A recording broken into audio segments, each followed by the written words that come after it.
Hope everyone's having a good Friday. Welcome to the Kennedy House, now called the Phillips House.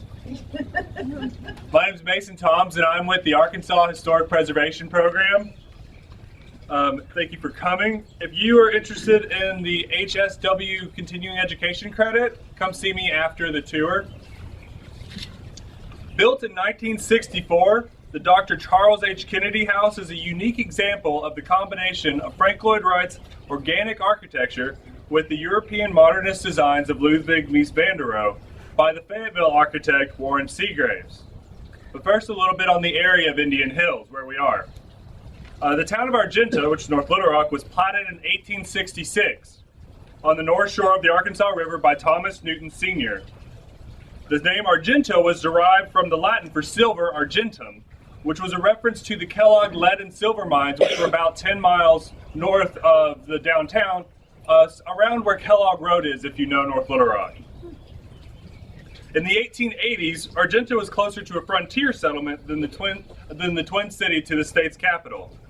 The intersection of several major rail lines and the mills and factories that accompanied them brought many workers to the areas, but they were kind of a rough sort. Numerous saloons and houses of ill repute were common in Argenta, and there was no official governance, which led to a reputation of lawlessness and immorality.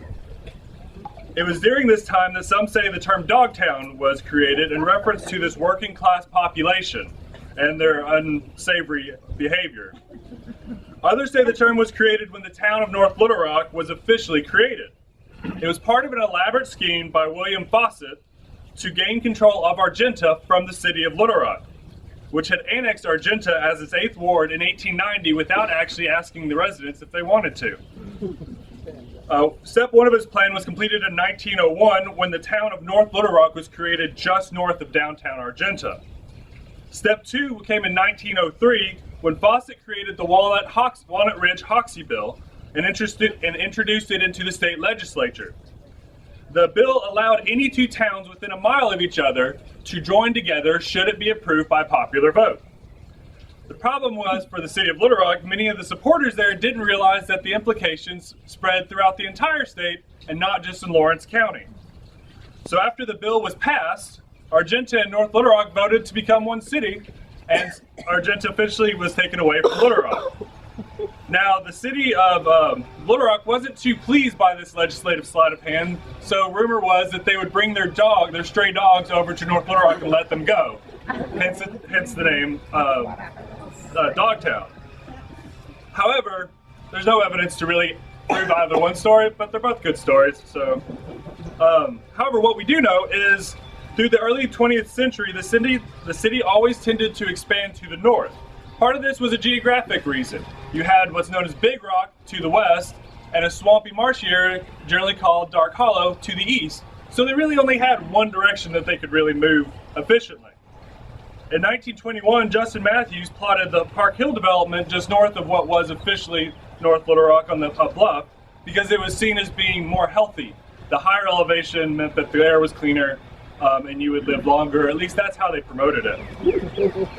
Park Hill expanded throughout the 20s, and Matthews began developing a new development called Lakewood just to the north of Park Hill, so continuing the northern expansion.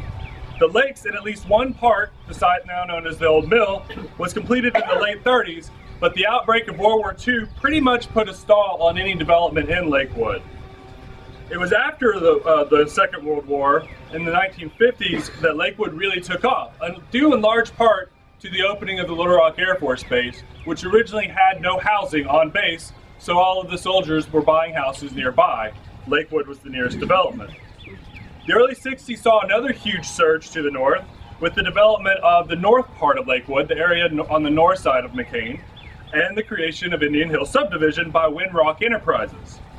Windrock Enterprises was created by Winthrop Rockefeller and some of his business associates in 1955 as a for-profit enterprise that was chief goal was actually to advance the economic development of the state, but they wanted to make some money while they were at it.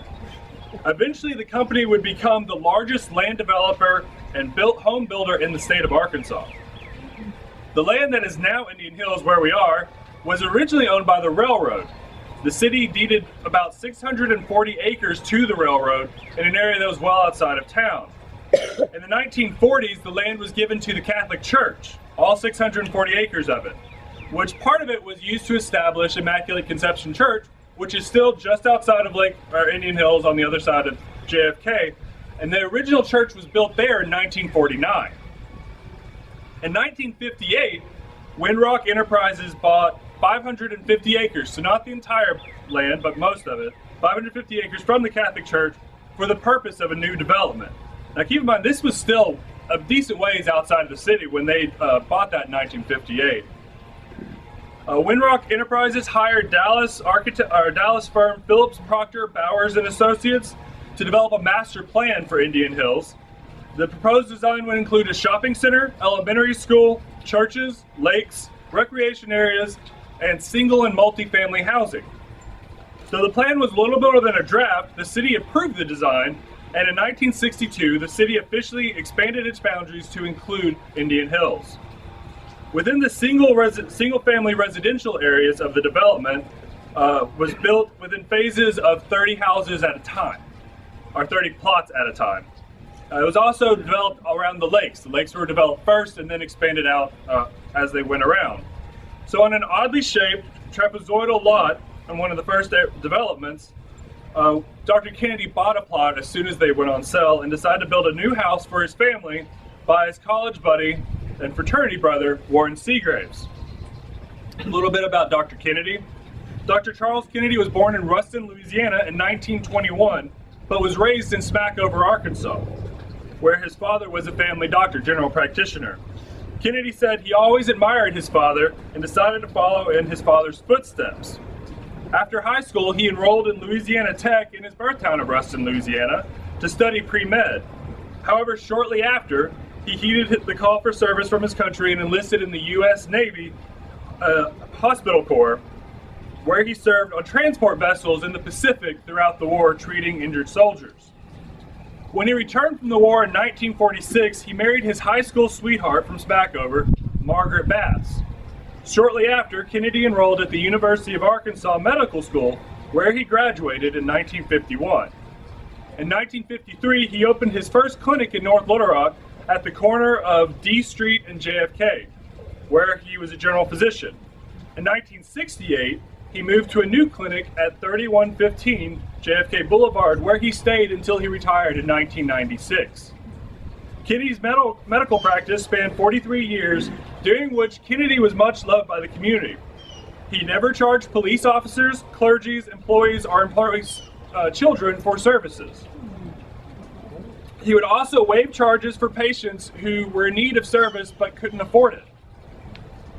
He gave his time to North Little Rock High School to serve as the field medic for the sports teams. And he also worked with the North Little Rock Boys Club to sponsor their boxing program. It was said the most remarkable thing about Dr. Kennedy was that he kept himself abreast of all of the graduations, weddings, promotions of his patients and would ask them about them whenever they came in for their checkups. Wow. And also, he continued to do house calls until his retirement in 1996. Unfortunately, Dr. Kennedy passed away in 1997 at the age of 76. So he was still doing house calls at 75. What? A little bit on the architect. Warren Dennis Seagraves was the architect of the Kennedy House. He was born on November 7th, 1924 in Okaloosa, Kansas, to Samuel P. and Velma D. Seagraves. By 1930, the Seagraves family had moved to Fayetteville, where he had spent the rest of his childhood. After graduating from Fayetteville High School in 1943, Seagraves enlisted in the U.S. Army Air Corps, what would eventually become the Air Force, and served his country during World War II, eventually obtaining the rank of captain. After the war, Seagraves returned to Fayetteville and married his high school sweetheart, Rhea Ash, on February 26, 1946. That fall, Seagraves enrolled at the University of Arkansas, where he was actually studying engineering originally. However, in 1948, Seagraves changed his major from engineering to the newly formed architecture program, which was created by John Williams roughly 2 years prior. After he graduated in 1953, Seagraves moved to Little Rock to work for the notable firm of Swayman Allen for about a year and a half before moving to Madisonville, Kentucky to work for the firm of Ashby and Bond for another 2 years. In 1956, he returned to Arkansas to work for the Fort Smith firm of Mott, Mobley, and Horseman before returning to Fayetteville in late 1957 to open his own practice. Over the following 20 years, Warren Seagraves created some of the most iconic modernist buildings in Northwest Arkansas, such as the former Roberta Fulbright Library, which Ralph is holding up a picture of. It was the Fayetteville Public Library for a number of years till they built the current one. The Southwestern Electric and Power Company building in 1968, which is on the corner of Dixon and College. Both of these buildings feature Seagraves' signature black steel columns and beams with large areas of glass, a design feature which was inspired by the prominent modernist architects such as Ludwig Mies van der Rohe and Craig Elwood. That being said, later in his career, Seagraves did evolve his style to include some brutalist architectural elements, which was a trend in modernism towards the end of it, which we see in the 1972 John Paul Hammerschmidt Federal Building, also in Fayetteville. Seagraves was a prolific architect in Northwest Arkansas, designing several public buildings, churches, and houses from Alma to Bella Vista. However, the Kennedy House is one of only 2 houses and 4 buildings total designed by Seagraves in Central Arkansas. The other 3 buildings are the Kazort Johnson Clinic at the southwest corner of Cedar and West Capitol, right beside UAMS. A house for Walls Trimble, another college buddy of his, in the Foxcroft area of Little Rock, and a clinic for Dr. Hudley at the intersection of Cross and Capitol in Little Rock, which is now home to the Arkansas Chamber of Commerce. They've added a roof on top of it.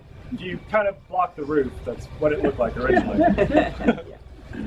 Despite all indications that Seagraves' career was on a continual rise, it was cut tragically short by a heart attack in 1978 while he was vacationing in Florida.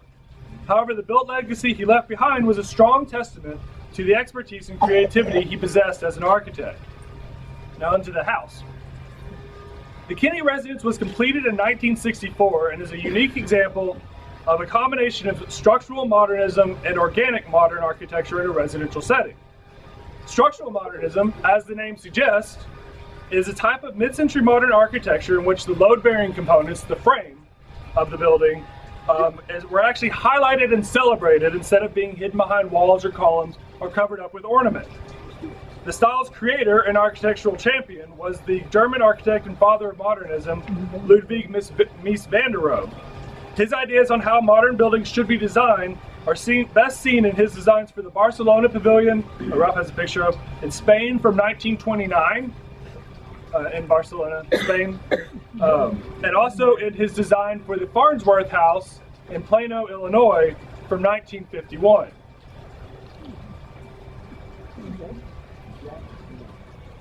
Organic modernism was a mid-century modern architectural style that was based on the work of famed architect Frank Lloyd Wright. The work stressed the importance of blending in with the natural landscape, both in design forms and in materials, which meant a lot of rock, wood. Wright said that the houses and buildings should look like they've sprung up from the ground, not set on top of the ground. So as you can see, like, structural modernism and organic modernism are really opposite ends of the spectrum. You have one that is the object on the landscape, very industrial, and the other is meant to be something that's meant to look like it's been there all along. However, the Kennedy House manages to blend these two styles together in a cohesive and elegant design. The Kennedy House features the black structural steel frame and the visually evident grid, which were the telltale signs of Seagraves' work. You can see some of the frame coming down right here. When you're looking at the pavilions from right, you can see all the frame. And then if you notice in the patio, this is the grid, is all the triangles. However, it's the grid that makes the Kennedy House so unique. Seagraves chose to use a triangular grid in place of his typical square grid. A combination of 6 of these triangles create a hexagon, which is the most common shape found in the house and is seen in everything from the custom light fixtures to the hearth tile to the bathroom showers. The unusual grid system led to the house's more popular moniker, the Honeycomb House. The inspiration for this remarkable design likely came from the seemingly unlikely source, Frank Lloyd Wright. Given that most of Seagraves' work was more mirrored on Mies van der Rohe's approach to modernism, it appears unlikely that he would actually take inspiration from basically the opposite end of the spectrum.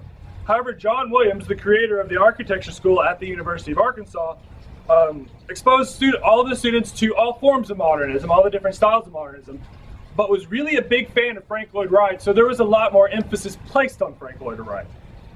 The Wright was known for his rectilinear designs. He did branch out to other patterns on several occasions. Starting in the late 1930s with the Hannah House, and continuing through the 1950s, Frank Lloyd Wright used the hexagonal-based plan on many designs. Given the heavy coverage in architectural publications that Wright's designs typically received, it is very likely that Seagraves came across these hexagonal plans while he was a student. This is evidenced by a design that he did while he was a student, which is simply titled A Nursery School. Sorry, the images are a little out of order. And the image isn't very good, but we'll have these out so you can come look at them afterwards. But it was a student work simply titled Nursery School, which has a hexagonal plan and has a much more Wrightian feel to it than the rest of his work does. It stands out very distinctly in the rest of his work. And it's also the only known other design of his that we know about where he used a hexagonal plan. Due to the hexagonal grid of the house is basically in the shape of a boomerang with pavilions at the three endpoints. One pavilion is for the family room. It's the pavilion on this end. The pavilion directly behind us is the living spaces, living, dining room, kitchen. And the pavilion on the end that way is the master bedroom. The V-shaped form was also common in Frank Lloyd Wright's hexagonal designs, which can be seen in the previous plan that we showed you from the 1937 Hannah House, but also the 1939 Brazett House, which was in Hillsborough, California. Further evidence that Frank Lloyd Wright was the impetus for the Kennedy House design is seen in the detail of the eaves and the fascias. See, this design is right here.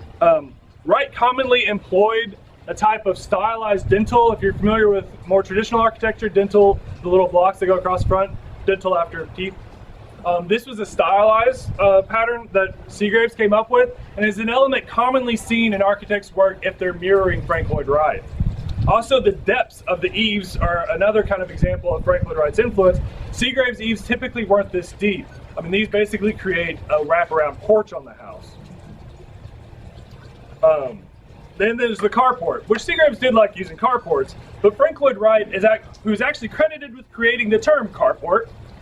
There's a lot of theories on how that came to be, but in his first Usonian house, he specified a carport. Actually, in the original design, he specified porte cochere, old term for a carport. And when the story is that one of his assistants was transcribing it, and they just transcribed his shorthand wrong and wrote carport. And Frank Lloyd Wright looked at it and goes, okay. And so the term carport was created. And so Frank Lloyd Wright thought carports were really necessary because he thought garages were a complete waste of space. Frank Lloyd Wright said garages did one thing, and that was create clutter.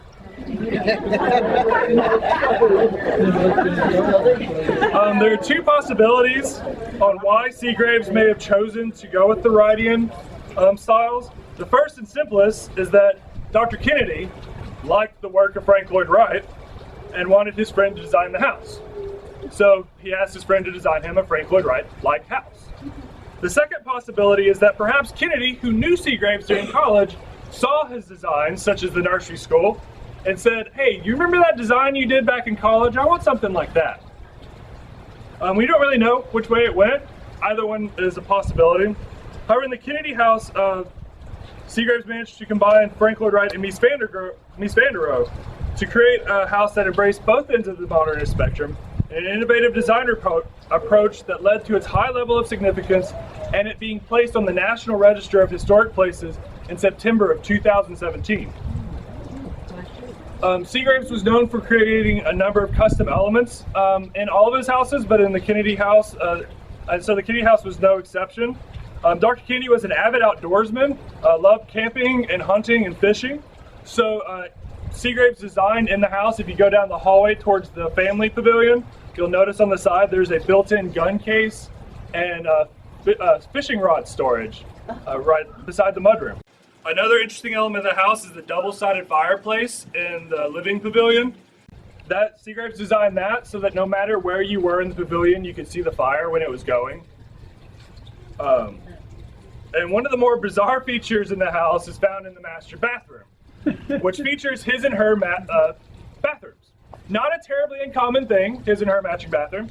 However, in this one, there's a very, very large sunken shower tub in the shape of a hexagon. If you've seen it, it's an interesting feature, just because they are massive. Dr. Robertson, who lived next door all these years, tells us that they indeed had stuffed animals in the windows that you could see from your house. They were what do you call them when they? Yeah. Taxidermy? Taxidermy. The taxidermy. Real animals. Yeah. Wow. Not stuff. That's funny. And one last feature I'm going to point out is that when you go down the hallway to the bedrooms, which is down this way, you'll notice there's windows that are kind of point out. Those windows are interesting. One, because they're butt glass, which wasn't a terribly common thing, but was a thing that Frank Lloyd Wright is credited with creating. But also, the first time we saw that in Seagraves' designs was actually on his own house, which was designed in the addition he did to the foyer, done a year before this house. So basically, he kind of tried it out on his house, liked it, and used it on this house. So I hope you enjoyed today's tour. Feel free to explore the house and the yard. We do ask that you not go down to the lake. It's kind of steep, could be treacherous for some people. Our next sandwiching and history tour will be May 4th at Lake Nixon at 18500 Cooper Orbit Road in Little Rock. Also, our next Walks Through History tour is tomorrow in Helena. They're touring the Columbia Street Historic District in historic downtown Helena. And one last thing, just so we can maybe get the word out, should we have to do changes again in the future to tours, if you would like to keep abreast of the tour, go to our website, which is arkansaspreservation.org, and click the contact and just send us an email with your email in it and say that I would like to be added to the sandwiching email list. That way we can get, should we need to change it again like we had to this month, we can get the word out a little bit better. Okay.